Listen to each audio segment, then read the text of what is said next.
வணக்கம்.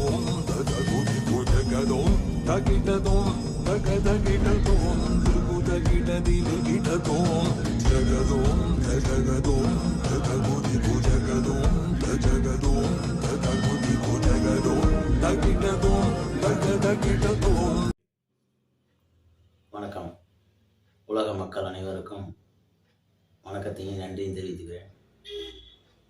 வாழ்க வையகம், வாழ்க வையகம், வாழ்க வளமுடன். என்னை இந்த ஜோதிட உலகிற்கு நல்கிய அனைத்து ஜோதிட குருமார்களையும் வணங்கி, எனது தாய் தந்தையும் வணங்கி, தாய் தந்தையின் பொற்பாதங்களையும் வணங்குகிறேன். ஸோ உலக மக்கள் அனைவருக்கும் 2025 ஆங்கில புத்தாண்டு வாழ்த்துக்களையும் தெரிவித்துக் கொள்கிறேன்.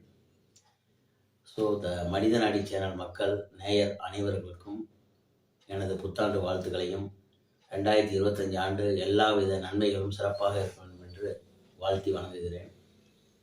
உங்களுக்கான ஒரு சிறு காணொளி, ஒரு சின்ன வீடியோ. ஆலய வழிபாடு அப்படின்னா என்ன, ஏன் ஒவ்வொரு மனிதரும் ஆலயத்துக்கு போகணும், ஆலயத்துக்கு போனால் என்ன, போகலைன்னா என்ன அப்படின்னு சில பேர் நினைக்கலாம். நான் சர்ச்சுக்கு போகிறேன் சார், நான் மசூதிக்கு போகிறேன், நான் ஆலயத்துக்கே போகல சார், ஜஸ்ட்டு என்னுடைய கடமையை செய்யலாம். Right, then okay, no problem. ஆலயத்துக்கு போனால் என்ன நன்மை? நீங்கள் எந்த ஆலயத்துக்கு வேணாலும் போகலாம், அதனால் ஒன்றும் தவறு கிடையாது. என்கிட்ட வந்து பார்த்து சில அனுபவங்களை நான் உங்கள்கிட்ட சொல்கிறேன். ஆலயம்ங்கிறது சார், நம்ம உடம்புல எப்படி பஞ்சபூதம் நவகிரகங்கள் எப்படி இருக்கோ அதே மாதிரி தான் ஆலயங்கள் வடிவமைக்கப்பட்டிருக்கு. இப்போ உள்ள ஆலயங்கள் இல்லை, பழைய காலத்து ஆலயங்கள், ராஜராஜ சோழர் காலம், மன்னர் காலத்து ஆலயங்கள்லாம், பெரிய பெரிய ஆலயங்கள்லாம் அந்த வடிவமைப்படி தான் கட்டியிருக்கு.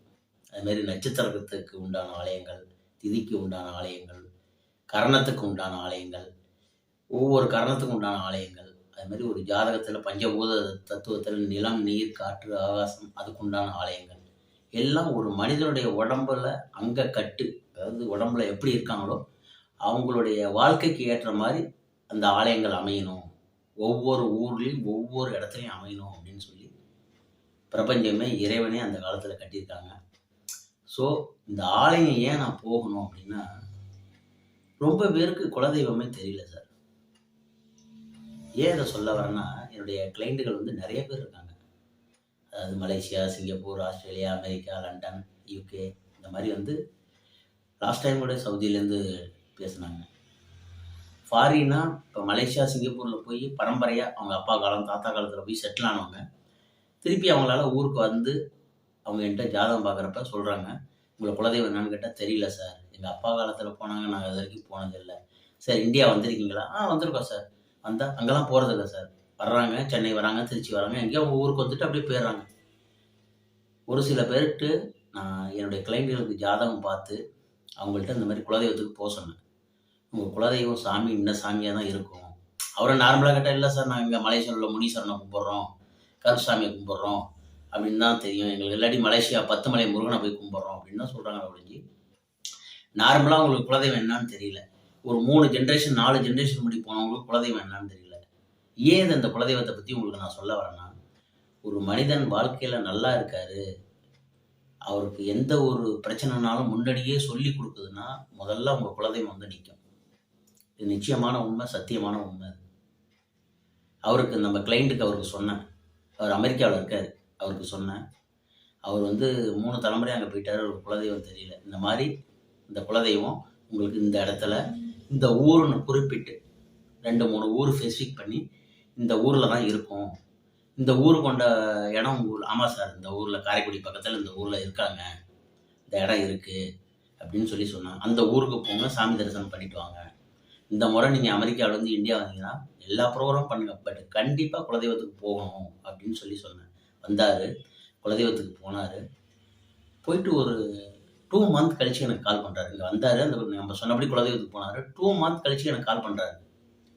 சார் நான் குலதெய்வத்துக்கு போயிட்டு வந்ததுக்கப்புறம் எங்கள் குழந்தை ஒன்று, அதாவது வந்து ஆக்டிவ் தான், பட்டு சரியாக சுறுசுறுப்பு இல்லாமல் சில விஷயங்கள்லாம் இருந்துச்சு.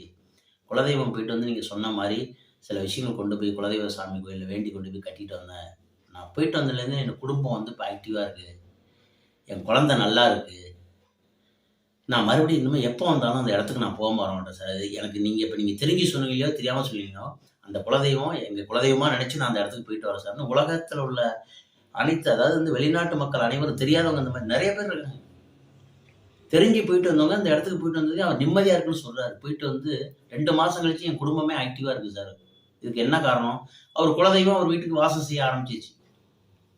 ஒருவருடைய மனதில குலதெய்வம் நல்லா இருந்தா தான், அவர் வாழ்க்கையில ஜெயிக்க முடியும், வெற்றி பெற முடியும். நீங்க எத்தனை ஆலயங்களுக்கு செல்லலாம், பஞ்சபூத ஆலயங்களுக்கு செல்லலாம், அன்னதானம் செய்யலாம், தர்மங்கள் செய்யலாம், உதவி செய்யலாம், எல்லாம் செய்யலாம். எத்தனை நான் சில பேர் சொல்லுவாங்க, "என்ன சார் இவ்வளோ பேருக்கு நல்லது செஞ்சு இப்படி இறந்து போயிட்டாருன்னு." அவர் குலதெய்வம் சரியா இல்லைங்கிறேன், ஆசீர்வாதம் இல்லைங்கிறேன். குலதெய்வம் வந்து ஆசீர்வாதமா இருக்கணும்னா, வீடு நல்லா இருக்கணும்.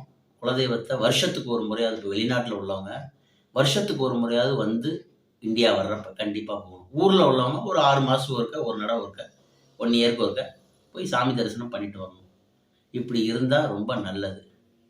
வர முடியாதவங்க, போக முடியாதவங்க கண்டிப்பா 1 வருஷத்துக்கு ஒருக்கா குலதெய்வம் கோயில்ல போய் சாமி தரிசனம் பண்ணிட்டு வந்துட்டீங்கன்னா, இன்னும் சிறப்பா இருக்கும். உங்களுடைய வாழ்க்கை சிறப்பா இருக்கும்.